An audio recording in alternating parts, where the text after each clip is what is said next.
Search मध्ये केलं ma'am आता होमवर्क करून सेंड केला तर चालेल का? चालेल चालेल. बरं मुलांनो ऐका, आता मला माहितीये तुमचा हा धड्यावरची परीक्षा पण झाली आहे, बट आता माहितीये ना तुम्हाला एक असतं परीक्षार्थी आणि एक असतं ज्ञानार्थी. मी जसं तुम्हाला सांगितलेलं हा धडा पुढच्या वर्षीसाठी पण खूप महत्वाचा आहे, त्याच्यामुळे हा धडा आपण व्यवस्थित संपूया चांगल्या प्रकारे. ठीक आहे. आणि डोंट वरी, आता आपल्याकडे सेकंड टर्म साठी बराच वेळ असेल. आपण ऍक्च्युली जूनला खूप उशिरा चालू केलं, त्याच्यामुळे आपल्याला पहिल्या 6 महिन्यासाठी कमी वेळ मिळतो, दुसऱ्यामध्ये जास्त वेळ मिळतो.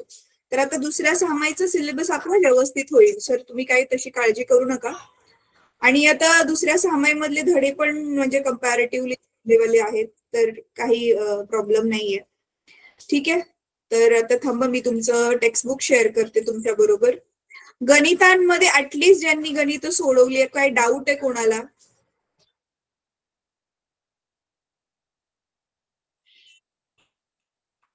कोणीच सोडवली नाहीयेत. बरं ठीक आहे, काय हरकत नाही, सोडवा तुम्ही. आणि मग काही डाऊट असेल तर मला पुढच्या वर्गामध्ये. मी सोडवलेत. हा, काय डाऊट आहे बेटा तुला? आली सगळी गणित? येस मॅम, आले. माझे पण झालेत मॅम. ठीक आहे, गुड गुड, व्हेरी गुड. ठीक आहे, चला तर आता पुढचं घेऊयात.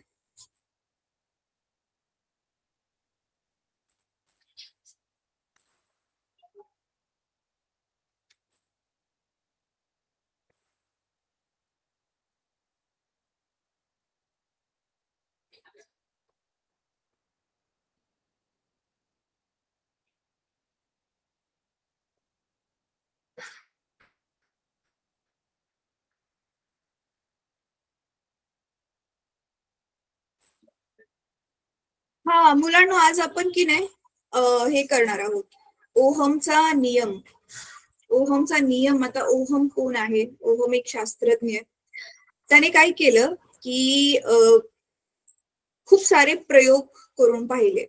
त्याने वेगवेगळ्या विद्युत हे घेतले, विद्युत वाहक घेतले वेगवेगळे. कधी त्याने सिल्वर घेतलं, कधी गोल्ड घेतलं म्हणा, कधी कॉपर घेतलं. आणि त्या सगळ्यांमधून काय केलं त्यांनी? विद्युत धारा वाहायला सुरुवात केली. आणि त्याने काय बघितलं की, समजा नीट लक्ष देऊन ऐका हा, आपलं जे नॉर्मल सर्किट असतं, नॉर्मल सर्किट म्हणजे काय? आपलं नॉर्मल जो विद्युत परिपथ आहे, साधावाला एकदम विद्युत परिपथ जो आपल्या टॉर्च मध्ये असतो तसा वाला, नुसती सिंपल एक वायर आहे, स्विच आहे, आणि त्याला आपण काय जोडलंय? सेल म्हणजेच विद्युत घट जोडलेला आहे.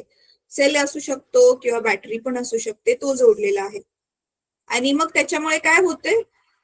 त्याच्यामुळे नक्कीच ऑब्व्हियसली ना, वाहकामधून काय व्हायला लागेल? वीज व्हायला लागेल, हो की नाही? वाहकातून वीज. हा, पण मग त्याने काय बघितलं?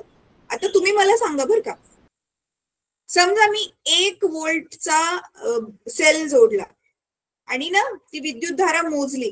विद्युत धारा किती वाहते ते मोजण्यासाठी आपल्याकडे एक यंत्र आहे मुलांनो, एक मशीन आहे. त्याला आपण ना हे म्हणतो, काय म्हणतो?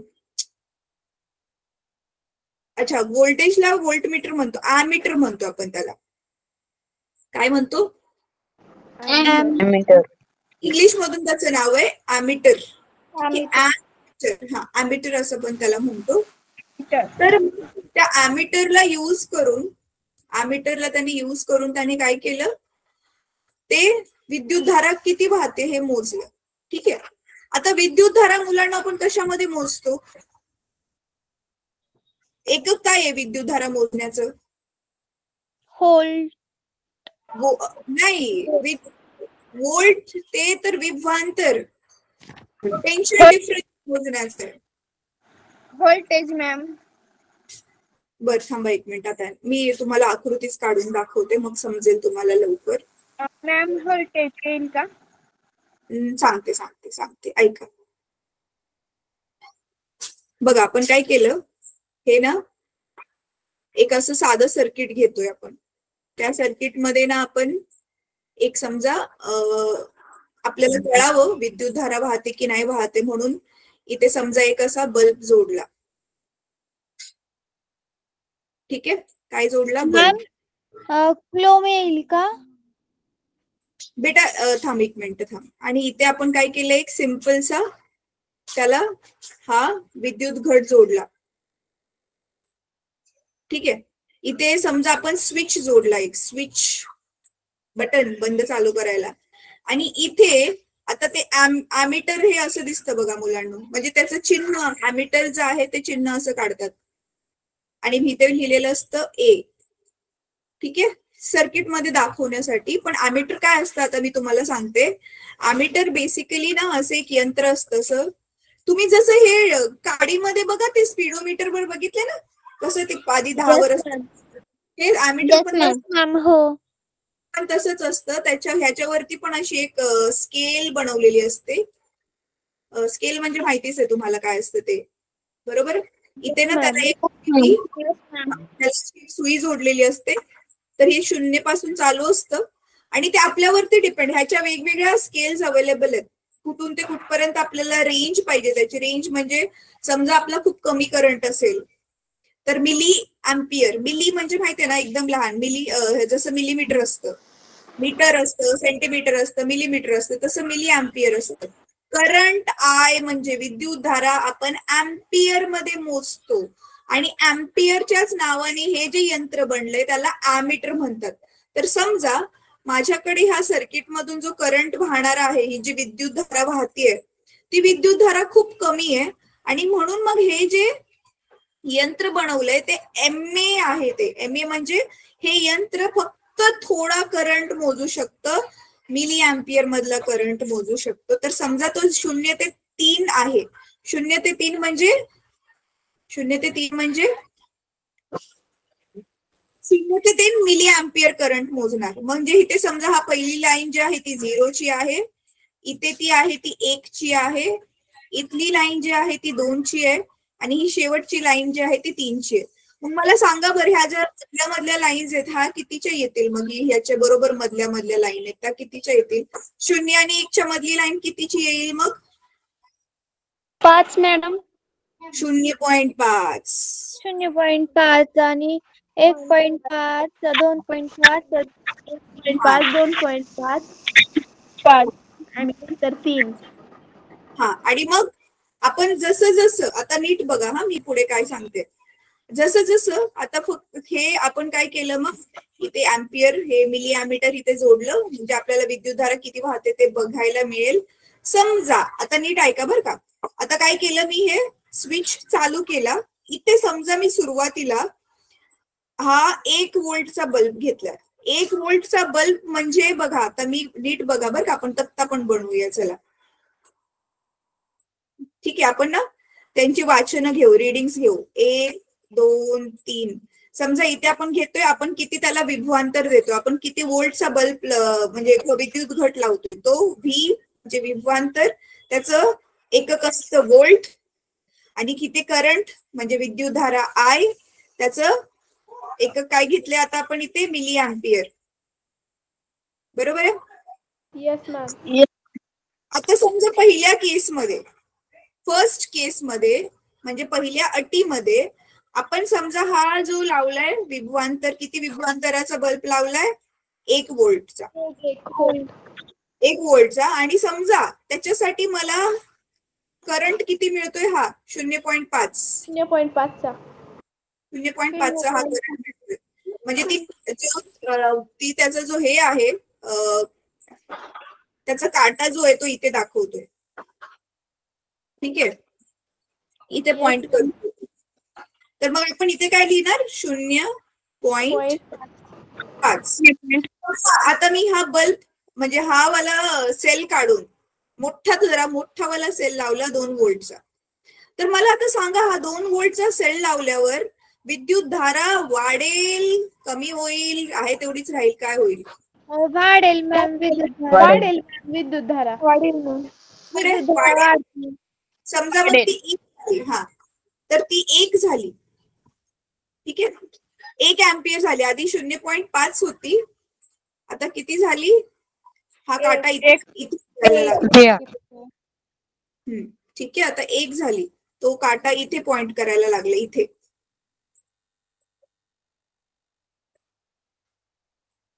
पुढच्या केसमध्ये, तिसऱ्या केसमध्ये मी काय केलं, आता हा 2 व्होल्टच्या ऐवजी काय करणार आहे, आता मी परत 3 व्होल्ट केलं. आता काय 1.5. हा, तर आयडियली 1.5 व्हायला पाहिजे, पण खरं प्रयोगशाळेमध्ये करताना असं येऊ शकते की समजा 1.4 आलंय, 1.3 आलंय, असं पण होऊ शकतं. थोडंफार तिथे मागे पुढे होऊ शकतं आपण प्रयोगशाळेमध्ये प्रयोग करताना. त्याच्यासाठी खूप सारी कारणं असतात. खूप सारी कारणं काय असतात, समजा तुमच्या हवामधलं तिथलं तापमान कमी जास्त होतंय, परत तुम्ही समजा मधनच ह्या सर्किट मधलं कुठली तरी एक वस्तू काढून त्याला दुसऱ्याने रिप्लेस केलं, त्याच्यामुळे पण ही विद्युत धारा कमी जास्त होऊ शकते. जसं नॉर्मली पण बघा ना, आपल्या घरामध्ये कधी बघा बल्ब डिम होतो, कधी ब्राईट चमकतो, आपली विद्युत धारा घरामधली पण फ्लक्च्युएट होते ना, कमी जास्त होते ना असं. तर आता मग ओहमने काय केलं, ऐका ना, ओहमने मग काय केलं, हेच त्याने काय बघितलं, अरे विभवांतर वाढवत गेल्यावरती म्हणजे पोटेन्शियल डिफरन्स आपण वाढवत गेल्यावर करंट पण वाढत जातोय, बरोबर आहे. पण हे कधी माहिती का, हा ऐका, हे कधी असं होतंय जेव्हा आपण सगळ्यात आधी तर ह्याच्या आतमध्ये ह्या सर्किट मधले कुठलेच गोष्टी बदलल्या नाहीत आपण, ना वायर्स बदलल्या, ना बल्ब बदलला, ना स्विच बदलला, सगळ्याला आपण जसंच्या तसंच ठेवलं. आणि हे पण बघितलं की आपल्या प्रयोगशाळेमधले जे तापमान आहे ते तापमान काही जास्त लवकर बदलणार नाही. म्हणजे ह्याचा अर्थ काय, बाहेरच्या भौतिक गोष्टी, वातावरणातल्या भौतिक गोष्टी, जसं तुम्ही जिओग्राफीमध्ये ऑलरेडी हवामान ह्या धड्यात शिकलाय, आर्द्रता तापमान वगैरे ह्या सगळ्या गोष्टी, हा, भौगोलिक अवस्था, बाहेरची भौगोलिक अवस्था सारखी आहे आणि आपली ही विद्युत परिपथामधल्या पण ज्या वस्तू आहेत त्या पण आपण सेम टू सेम ठेवल्यात. मग हे सगळं सेम ठेवल्यावरती मग ते ओमने काय बघितलं की आपण जसं हा पोटेन्शियल डिफरन्स म्हणजे विभवांतर वाढवत जातोय तसं आपला करंट सुद्धा वाढत चाललेला आहे. मग ह्यालाच जर आपल्याला गणिताच्या स्वरूपामध्ये दाखवायचं असेल तर त्याने काय केलं, V is directly proportional to I. ह्याला मराठीत काय म्हणतात, ह्याला रीड करायचं असेल मराठीत कोण सांगेल मला?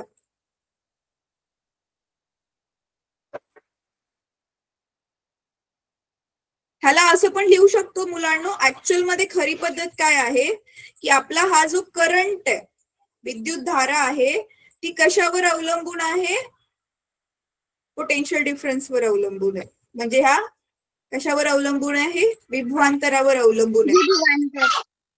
तर ह्याला आपण मराठीमध्ये असं मला करेक्ट करा जेवढं मला आठवतंय, विद्युत धारा विभवांतराच्या समानुपाती आहे, बरोबर आहे? ती म्हणतात ना ह्याला, हा.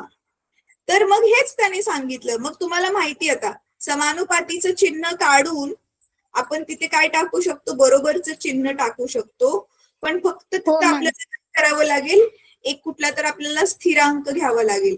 पण असं न लिहिता आपण असं पण म्हणू शकतो बघा, ह्याचा अर्थ काय आहे, विद्युत धारा ही विभवांतरावर अवलंबून आहे. म्हणजे जसं तुम्ही विभवांतर वाढवत जावाल तसं विद्युत धारा वाढत जाईल. विभवांतर जर कमी केलं तर विद्युत धारा पण कमी होत जाईल. कमी होते. म्हणजे मॅम ती एकमेकांशी समानुपाती आहे. Yes ma'am.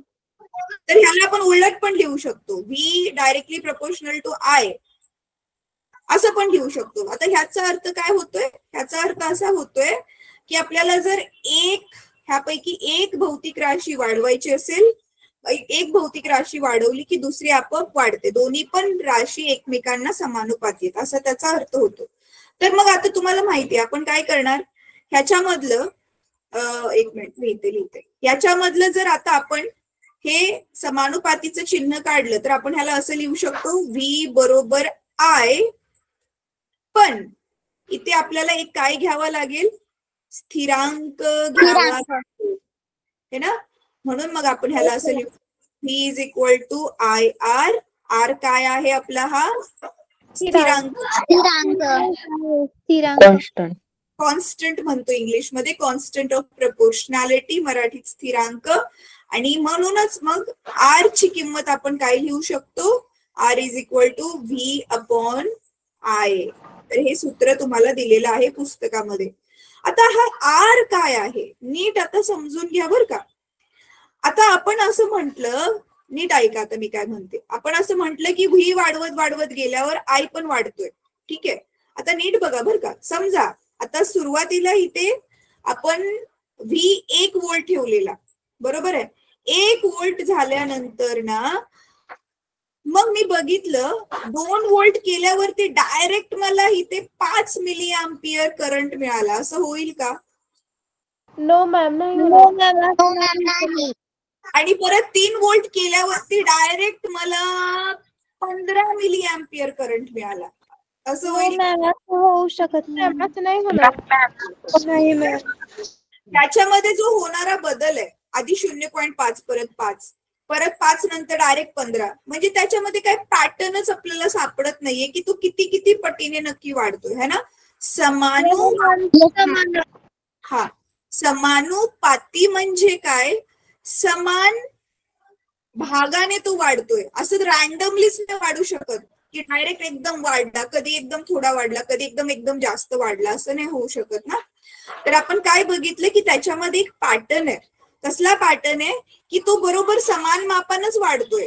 म्हणून आधी 0.5 होता, नंतर किती झालेला होता, नंतर झालेला होता 1, आणि नंतर किती झाला 1.5. तर मग आपण काय बघितलं, 0.5 0.5 0.5 ने वाढतोय तो, बरोबर आहे.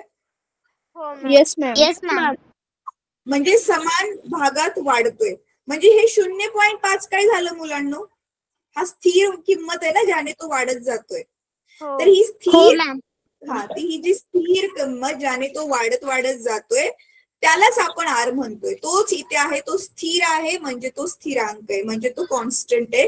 तोच हा आर आहे की जो आर आपल्याला सांगतोय की व्ही वाढल्यावरती आय वाढेल, पण तो किती किमतीने वाढेल, एका स्थिर किमतीनेच वाढेल. आणि ती स्थिर किंमत किती आहे, ती आहे. म्हणजे मॅम म्हणजे 2 विद्युतधारे मधला फरक म्हणजेच आर का? विद्युत धारेमधला फरक असं नाही म्हणू शकत बेटा. थांब, आपण ह्या तक्त्यावरून काढूया, आता कळेल तुम्हाला. हे बघा, आरचं सूत्र काय मिळाले आपल्याला, व्ही अपॉन आय, बरोबर आहे. R to V yes ma'am. Yes ma'am. ठीक आहे, आता थांबा, आपली कॅल्क्युलेशन सोपी करण्यासाठी ना हे मिली अँपिअरच्या ऐवजी मी फक्त इथे अँपिअर घेते. ठीक आहे, हे आपण नुसतं अँपिअर घेऊया. समजा 1 व्होल्ट साठी विद्युत धारा होती 0.5 अँपिअरच घे. हा, मिली अँपिअरच्या ऐवजी 0.5 होती. 2 व्होल्ट साठी 1 अँपिअर होती आणि 3 व्होल्ट साठी 1.5 अँपिअर होती. आता ह्या प्रत्येकासाठी आर ची किंमत काढूया आपण. बघा, ह्या प्रत्येकासाठी. तर इथे अजून एक तक्त्यामध्ये कॉलम ऍड करूया आणि इथे लिहूया आपण आर. ठीक आहे, तर इथे आर ची किंमत व्ही भागिले आय आहे. व्ही किती आहे, 1 भागिले 0.5 किती येणार, 1 भागिले 0.5 किती येणार, इथे येणार 1 भागिले 2, बरोबर आहे. आणि इथे येणार, सॉरी 1 भागिले 2 नाही, उलट लिहिलं मी, व्ही अपॉन आय आहे ना, तर 2 भागिले 1 येणार. हा, इथे येणार 2 भागिले 1 आणि इथे येणार 3 भागिले 1.5. हा, तर बघा बरं किती येतात किमती. पहिल्याची किंमत किती येते, 1 भागिले 0.5. बघा ना, 1 भागिले 0.5. तर हा पॉइंट काढून वरती आपण काय करणार, 0.5 येईल उत्तर त्याचं. 10 भागिले 5 बेटा. हा पॉइंट काढून वरती ते एक 0 टाकणार ना, तर 5 1 5, 5 2 6, तर हे 2. परत 2 भागिले 1 पण 2च, आणि 1.5च्या डबल 3 असते, हे पण आलं 2च. दिसते तिन्ही व्हॅल्यू किती आल्या, 2 आले मॅम. 2 अंक आहे. म्हणजे 2 हे आहे ना मॅम ह्याच्यामध्ये. बरोबर आहे. म्हणजे आता आपण जर हे किंमत ठेवली, V is equal to R I आहे ना, 2 आणि आय, म्हणजे ह्याचा अर्थ काय होतोय, 2 आय आहे म्हणजे तुम्ही बघू शकता हे विभवांतर विद्युतधारेच्या दुप्पट आहे. ते दुप्पटीने वाढत चाललंय. बरोबर आहे. विभवांतर विद्युतधारेच्या दुप्पट आहे. हा, तर समजा आता आपण तोंडी पण काढू शकतो. विद्युतधारा समजा 5 आहे, 5 अँपियर आहे. विद्युतधारा 5 अँपियर आहे. विभवांतर किती येईल? 10. विद्युतधारा 10 अँपियर आहे. विभवांतर किती असेल? 20 आता म्हणजे आर नक्की काय आहे?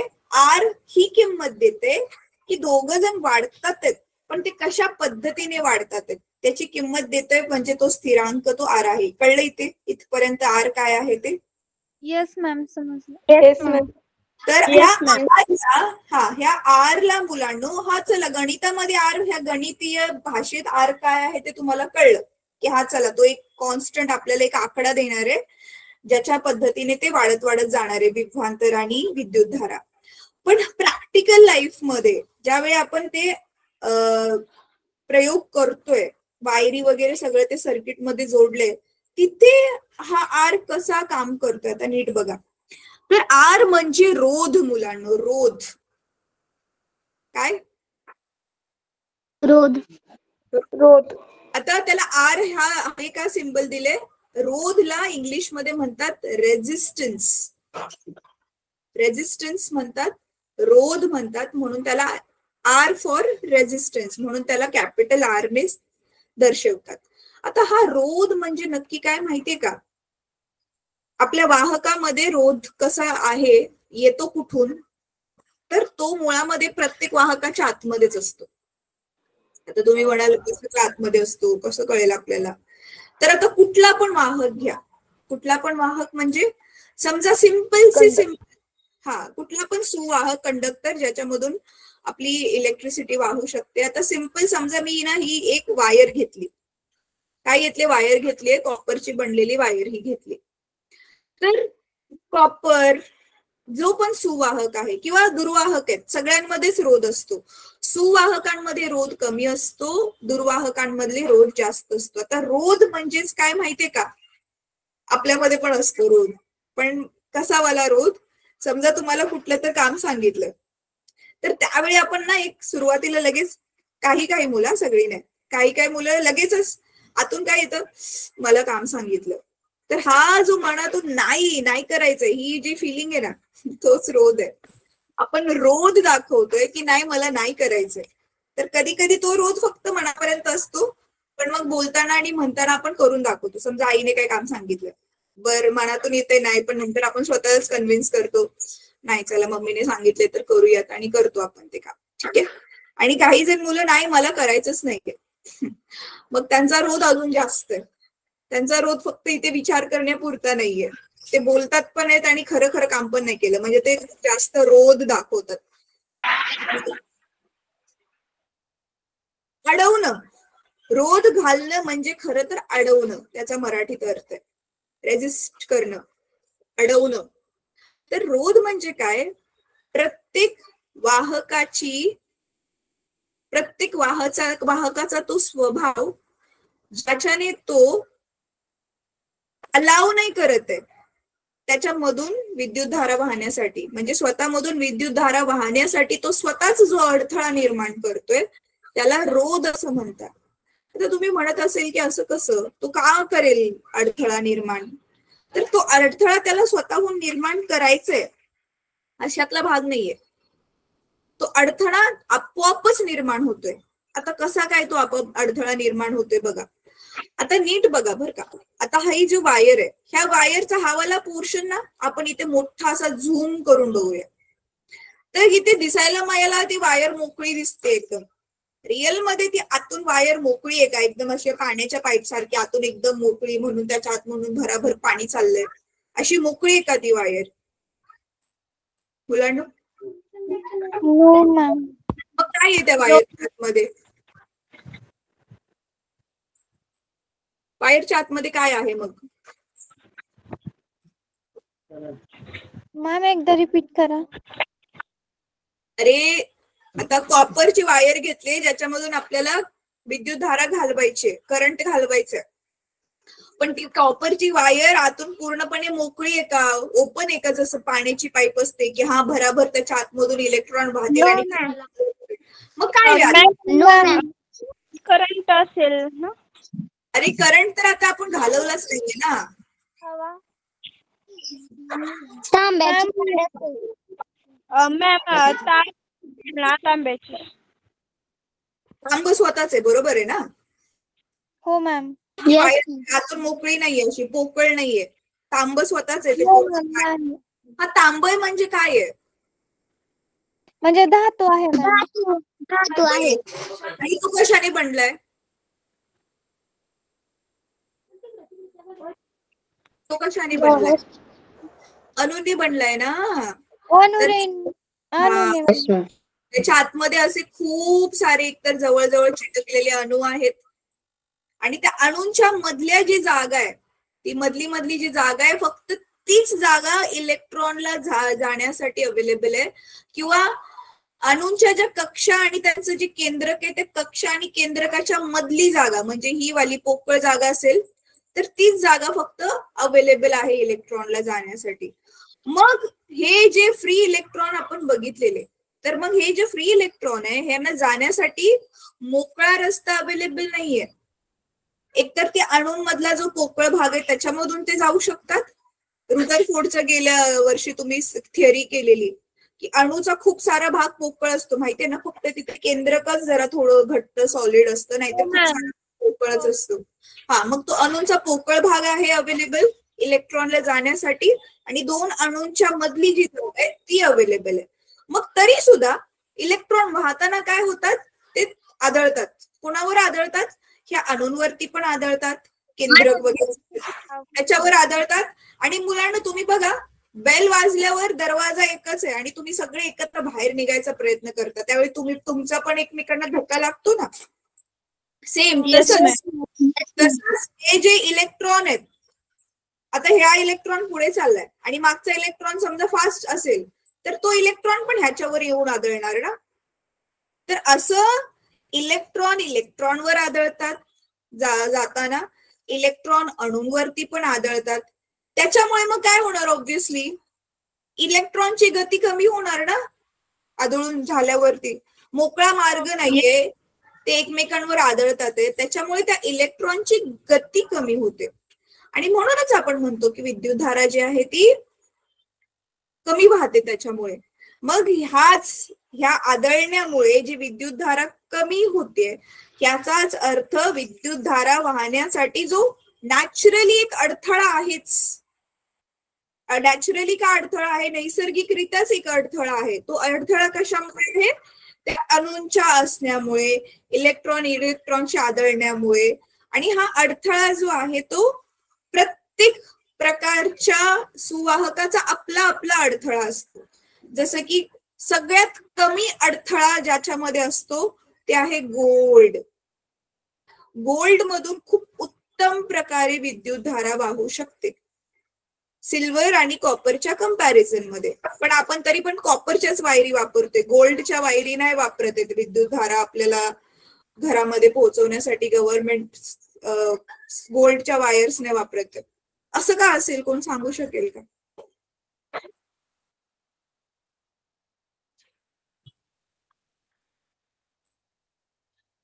हा, ज्यांना सांगायचं हातवर करा. हा आदित्य बोल बेटा. आदित्य गाढे.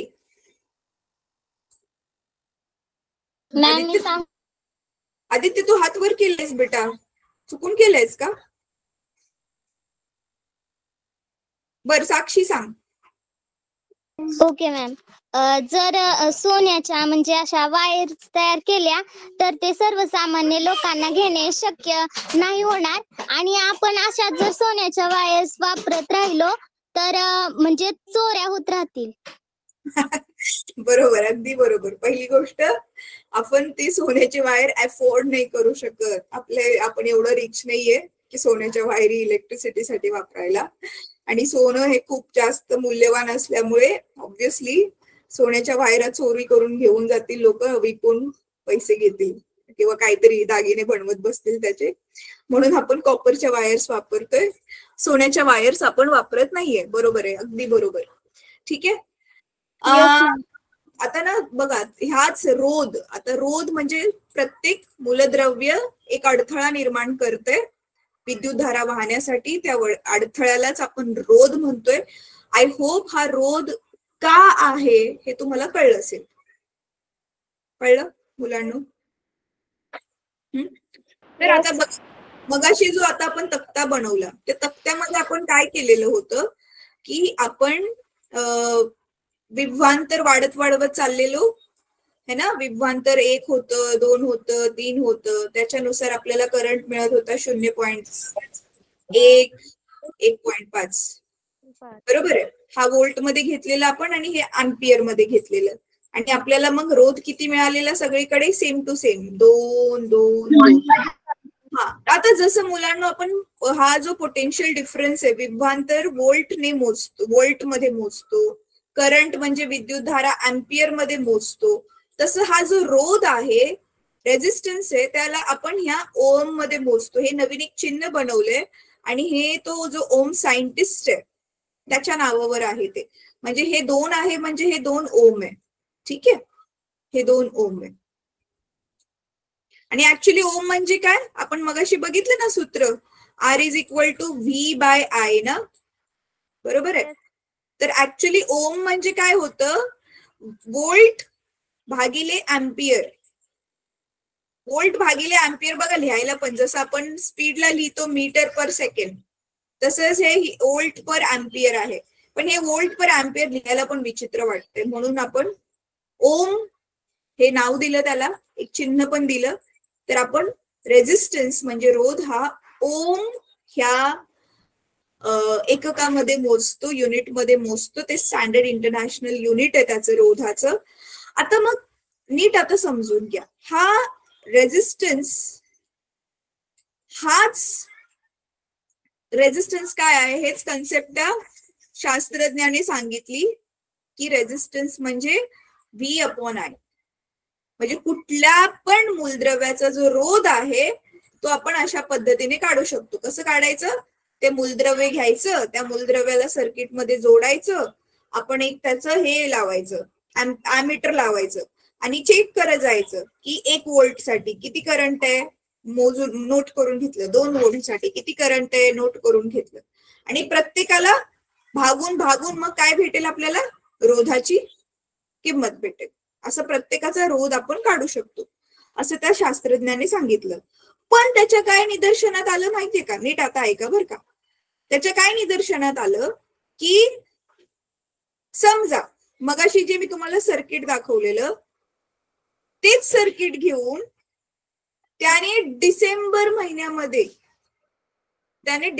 महिन्यामध्ये प्रयोग केला आणि समजा त्याचा रोध आला किती आला, 2 ओम. त्याच वायरीसाठी, त्याच सर्किटसाठी, त्या सगळ्या गोष्टीसाठी त्याचा रोध आला 2 ओम. आणि तेच सर्किट त्याने बंद करून ठेवलं आणि परत ते सर्किट बाहेर काढलं आणि हा सेम टू सेम प्रयोग केला उन्हाळ्यामध्ये, मे महिन्यात, ज्यावेळी एकदम कडाड्याची गरमी असते. सॉरी, कडाड्याची गरमी, Kadada is not right word, खूप जास्त गरमी असते. कडाक्याची थंडी असते ना, कडाक्याची गरमी नसते. गरमीसाठी काय म्हणतो आपण, विशेषण कुठलं वापरतो? बरं, हा. सो मग त्याने काय बघितलं, अरे थंडीमध्ये त्याला हा 2 ओम रेझिस्टन्स मिळालेला होता. आता त्याने काय बघितलं की 1 व्होल्ट, 2 व्होल्ट, 3 व्होल्ट साठी त्याला ह्या ज्या किमती भेटलेल्या ना 0.5, 1.5, ह्या नाही भेटल्या, ह्याच्यापेक्षा थोड्या कमी भेटल्या. समजा हा 0. कदाचित 3च भेटलं असेल, हे 0.8 भेटलं असेल, हे कदाचित 1.3 भेटलं असेल. मग त्याने काय बघितलं की त्याचा जो करंट आहे, ती विद्युत धारा कमी व्हायला लागलीये. आधीपेक्षा विद्युत धारा कमी झाली आणि कमी झाल्यामुळे ह्याचा अर्थ, विद्युत धारा कमी झाली याचा अर्थ काय होईल, तुमचा रोध जो होता तो वाढला. तो रोध जो आधी 2 ओम होता, आता त्याला कदाचित भेटला असेल 2.5. तर त्याने बघितलं असं का झालं, म्हणजे याचा अर्थ थंडीमध्ये तापमान काय होतं एकदम कमी आणि उन्हाळ्यात एकदम तापमान वाढलं. तर त्याने बघितलं की याचा अर्थ तापमान वाढल्यावरती रोध वाढतोय, याचा अर्थ खूप म्हणजे थंडीच्या तुलनेत कमी विद्युत धारा वाहते. असं का झालं, असं का झालं असेल मुलांना, जरा डोकं लावा बरं.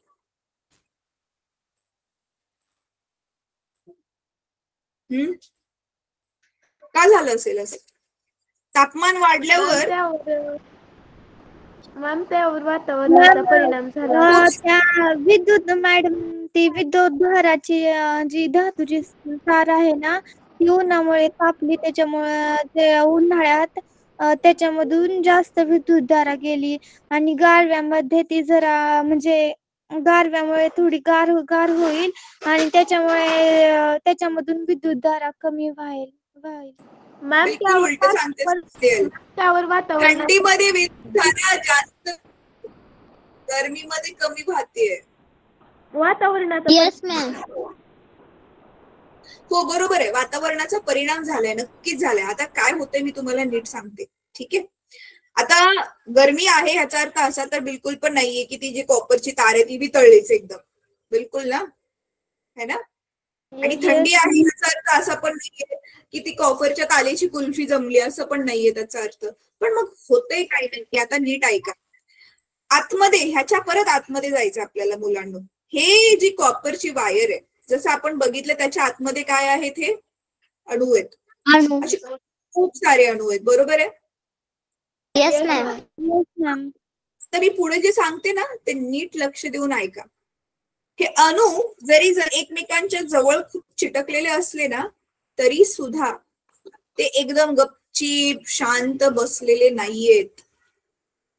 आपलं वातावरणामध्ये जेवढं तापमान आहे त्या तापमानामुळे, वातावरणामधल्या तापमानामुळे जसे ते इलेक्ट्रॉन फ्री झालेले की नाही, हवेमधली उष्णता शोषून ते त्या कक्षेतून डायरेक्ट बाहेरच निघालेले, तसं जसं इलेक्ट्रॉनवर परिणाम होतोय तसं त्या पूर्ण अणुवरती पण त्या गरमीचा परिणाम होतोय. जेवढं जास्त तापमान, ते तापमान स्वतःमध्ये शोषून ते काय करतात अणू माहितीये, व्हायब्रेट करतात स्वतःच्याच जागी, असे असे असे असे हालत असतात. हे तुम्ही असं समजू शकता की समजा आपल्या जवळ की नाही एक स्प्रिंग घेतली आपण, तर इथे स्प्रिंग आहे, इथे स्प्रिंग आहे, इथे स्प्रिंग आहे, इथे स्प्रिंग आहे, आणि ह्या स्प्रिंगच्या चारी कोण्याला जसं की हे अणू जॉईंट झालेले आहेत, मोठे मोठे असे अणू, आणि ते अणू जे आहेत ते असे असे असे असे व्हायब्रेट करत असतात. मग गरमी कमी असल्यावरती ते थोडे व्हायब्रेट करतात, गरमी वाढल्यावर असे खूप लांब पर्यंत व्हायब्रेट करतात. ते कळतंय तुम्हाला काय होतं? गरमी कमी असल्यावर का कमी व्हायब्रेट करतात? कारण त्यांना उष्णतेने काय भेटतंय, त्यांना उष्णतेमुळे त्यांना एनर्जी भेटते ना, ऊर्जा भेटते. थंडीमध्ये कमी ऊर्जा भेटते म्हणून कमी ऊर्जेने ते व्हायब्रेट करतात. गरमीमध्ये जास्त ऊर्जा भेटते, जास्त गरमी आहे त्याच्यामुळे ते जास्त थर्मल हीट ना, थर्मल एनर्जी, उष्णता ऊर्जा जास्त भेटते त्यांना, म्हणजे जास्त ते व्हायब्रेट करतात. मग मॅम ते जास्त वेगाने उन्हाळ्यामध्ये पुढे मागे होतात, तर त्याच्यामुळे मॅम विद्युत धारा पण फास्ट जायला हवी की नाही. आता बघ ना इथे, तू आता लक्ष दे. हा जो आहे, जे दोन अणू आहेत बघा, हे समजा हेच दोन आपण अणू घेऊया, ठीक आहे. आधी ते हळूहळू व्हायब्रेट करत होते, त्याच्यामुळे इथे जो इलेक्ट्रॉन असेल, फ्री इलेक्ट्रॉन असेल, त्याला रस्ता इथून मार्ग काढणं सोपं आहे. पण आता हे खूप जास्त इकडे इकडे इकडे जातोय, तो परत खाली पण येतोय, वर खाली होत असेल तर ह्या इलेक्ट्रॉनला जायला कन्फ्युज होईल ना की अरे हा हालत राहतात ते दोघं, मी जाऊ कसं? Yes ma'am. बिलकुल असेल.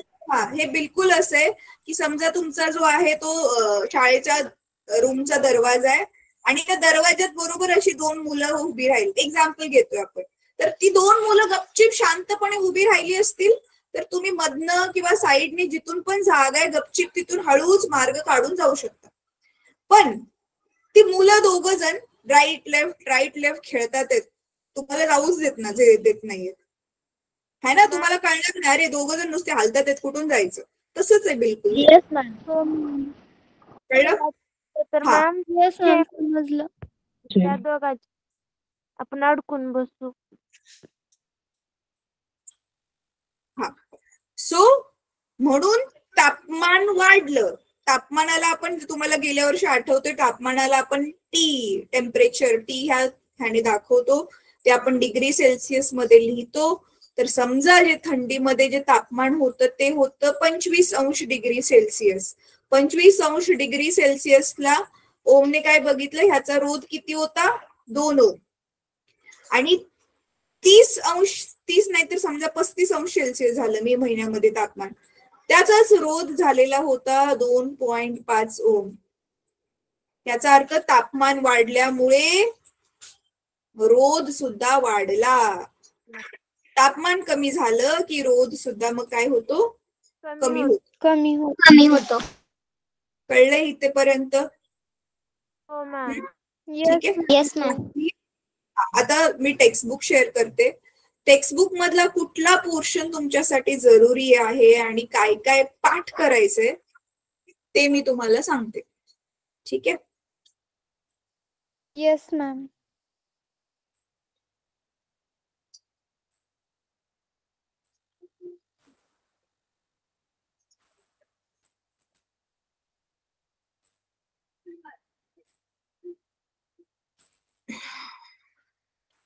म्हणजे मॅम आता द्वितीय सत्रामधलं का? नाही बेटा, आधी परीक्षा जरी झाली असली तरी पण हे इम्पॉर्टंट आहे, ह्याची थोडी प्रॅक्टिस करा. ओके. हा धडा झाल्यावर ह्या धड्यावर आधारित टेस्ट घेईल मुलांना. Okay ma'am.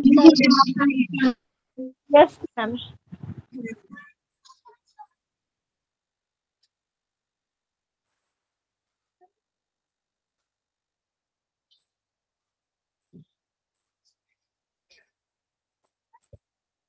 हे बघा, हे तुमच्या टेक्स्टबुक मधलंच मी घेतले. तर हे तुमच्या टेक्स्टबुक मध्ये बघा काय काय दिले. तर हे तर वाहकाची, हे स्टेटमेंट, वाहकाची भौतिक अवस्था कायम असताना, भौतिक अवस्था म्हणजे तेच मगाशी जे आपण डिस्कस केलं, वाहक तोच ठेवतोय आपण, त्या वाहकाची ना लांबी रुंदी काही नाही चेंज करत आहे आपण, वाहकाची अवस्था पण सेम टू सेम ठेवतोय. एकदा द्रव घेतलाय एकदा वायू घेतलाय असं नाही करत आपण. ठीक आहे. वाहकामधून वाहणारी विद्युत धारा म्हणजेच I ही त्या वाहकाच्या 2 टोकामधील विभवांतरा समानुपाती असते. म्हणजे हेच I is proportional to V. बरोबर आहे. म्हणून I is equal to KV घेतलं आणि K इथे हा स्थिरांक घेतला आणि हा K लाच परत 1/K घेऊन R घेतलाय, वाहकाचा रोध घेतला. आपण असं पण घेऊ शकतो. ठीक आहे. आणि पण हे असं करण्याच्या ऐवजी मी काय केलेलं, ह्याला उलट पण लिहू शकतो. V is proportional to I करायचं आणि V is equal to RI करायचं, असं पण तुम्ही करू शकता. आणि हा जो R आहे तो डायरेक्ट स्थिरांक होईल, म्हणजे Kच झंझट नाही राहणार. असं पण करू शकता तुम्ही. हवं तर ह्याचा स्क्रीनशॉट घ्या की ही स्टेप, ही वाली स्टेप आणि ही वाली स्टेप, ह्या 2 स्टेप गाळून इथे हे असं लिहू शकतो आपण. ठीक आहे. तर हे करायचंय. आणि त्याच्यानंतर ना जसं मी बघितलं 1 व्होल्ट भागिले 1 अँपियर, V/A अँपियर, ह्यालाच आपण काय नाव दिलेलं होतं, ओम. ह्याच्या नावानुसार, त्या शास्त्रज्ञाच्या नावावरून आपण ह्याला नवीन नाव दिलेलं होतं. तर हे कुठून ते कुठपर्यंत, इथून ते इथपर्यंत हे जसंच्या तसं पाठ पाहिजे. बघा हा इथला जो कंस आहे तिथपर्यंत जसंच्या तसं पाठ पाहिजे. हे तुम्हाला परीक्षेमध्ये 2 ते 3 मार्काला विचारू शकतात. ही एक गोष्ट झाली. आता पुढचं सांगते, तुमच्या टेक्स्टबुक मध्ये पुढचं अजून काय आहे.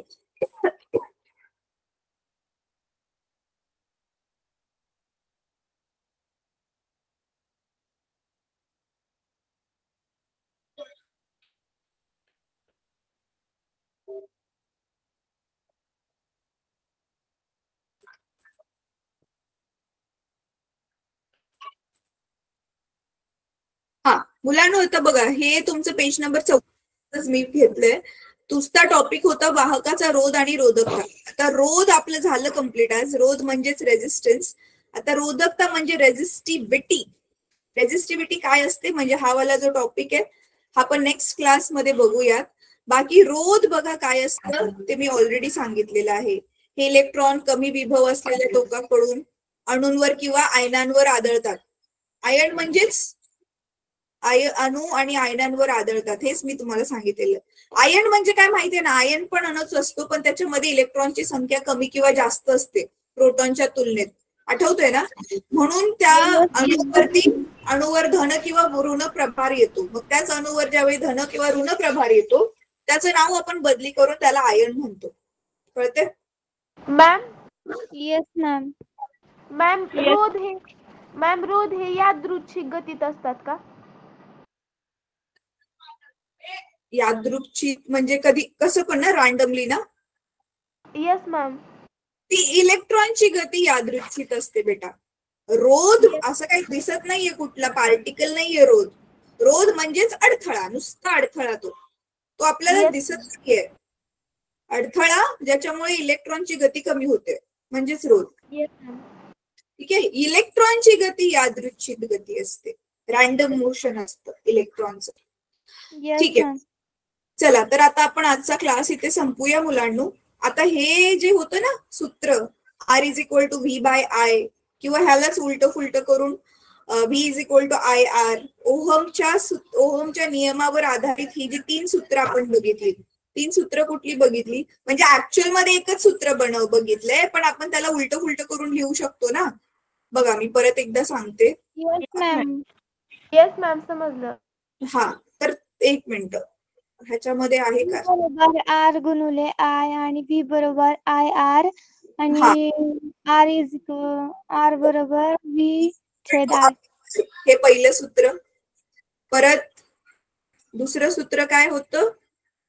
R = V/I. आणि तिसरं सूत्र ह्याच्यावरूनच काय बनेल? आईचं सूत्र काय बनेल? V/R. Yes ma'am. हो. तर ही तिन्ही पण सूत्र जी आहेत ना, ही तिन्ही सूत्र पाठ करायचे तुम्ही. आणि त्याच्यावर आधारित मग मी तुम्हाला, बघा तुम्ही ट्राय करा, त्याच्यावर आधारित मी तुम्हाला गणित देणार आहे. ती गणित होमवर्कला देणार आहे, ती गणित नोटबुक मध्ये सोडवायची. Yes ma'am. Okay ma'am.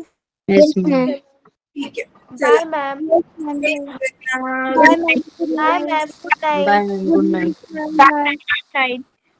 Good night ma'am. Advance मध्ये हॅपी दिवाळी. हॅपी दिवाळी. मुलांनो ऐका, सेफ दिवाळी सेलिब्रेट करा प्लीज. जमलं तर खूप कमीत कमी फटाके फोडा. ऑलरेडी खूप जास्त आपल्या वातावरणामध्ये प्रदूषण आहे. दिवाळी सेलिब्रेट करायच्या अजून पण खूप साऱ्या मजेशीर पद्धती आहेत. छान छान टेस्टी जेवण जेवा, रांगोळ्या काढा, एकमेकांना भेटायला जा, नवीन फॅमिली बरोबर मिळून खेळ खेळा. असे खूप सारे छान छान अजून पण पद्धती आहेत ज्याच्याने तुम्ही दिवाळी खेळू शकता. पण वातावरणाला पोल्यूट नका करू.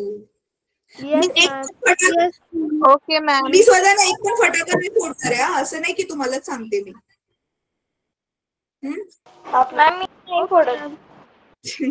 मी असं नाही म्हणत तुम्ही नका फोडू, तुम्ही आता लहान आहात, थोडं फोडू शकता, पण कमीत कमी फोडा. आणि नाहीच फोडलं तर खूप मस्त गोष्ट होईल.